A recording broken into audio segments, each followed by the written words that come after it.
Tindən salam. Atam, Ramazan bayramımız mübarək. Nə oldu? Gən də bayram namazını 2 dəfə qıldılar. Hə? Bəs yaxşı, bu bayram namazını Nəşün şeyximiz qılmadı. Hə, qeydib deyib ki, bilet tapa bilmədim. Ay bilet, hardasan? Yoxa çıxmısan. Şeyximiz səni tapa bilmir. A şeyx, sən də fikir eləmə. Gələni qılarsan da inşallah. Oğul elə bir iki ağız dua eləsəydin şey buradaydı.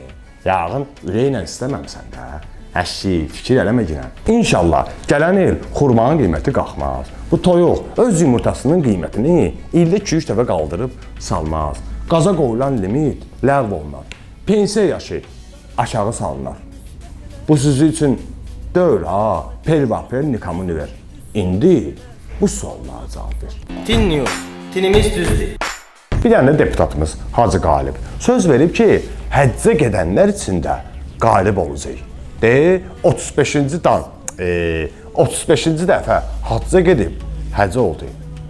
Qalib müəllim, bu qədər həccə gedirsə, bəs hər dəfə şeytana daş atanda, şeytan sizə qeydib demir ki, ay daş atan bəxtəvər, daşın da öz bəxti var. Daha gələn dəfə əziyyət çəkib, şeytana daş atmayın. Yaxşısı budur, bu daşı ətəyinizdən atıb, çörəyi daşdan çıxan kasıb-küsubə tutun.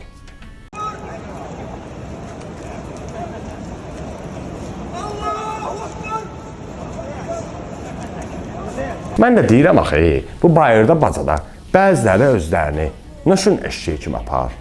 Yağın elə bundandır. Ölkədə eşşəklərin sayının azalması da onu göstərir ki, eşşək ətləri insanlara qida kimi verilir. Ölkədə heç bir ətin satışına qadağa yoxdur. Bu şərtlə ki, qanunvericilik tələb edir ki, istehlakçıları aldatmamaq üçün ətin mənşəyi yazılsın, istehlakçı seçim hüququ təmin olunsun. Dönərçilər və digər ət mənşəli yeməklər hazırlayanlar bundan sui-istifadə edir və istisna olunmur ki, digər heyvan ətlərini də ənənəvi yeməli olmayan heyvan ətlərini də ənənəvi ətlərə qarışdırıb satırlar. Bir söz var, deyir nə yeyərsən, ona da dönərsən.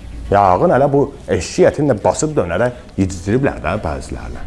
Gən də yaxşı deyə bu, qoç əti bahadır. Yoxsa çoxu qoça dönərdir. Niyə qardaş? Gücümüz çatır mal ətinə. Biz də elə boynumuzu büküb dayanmışıq da.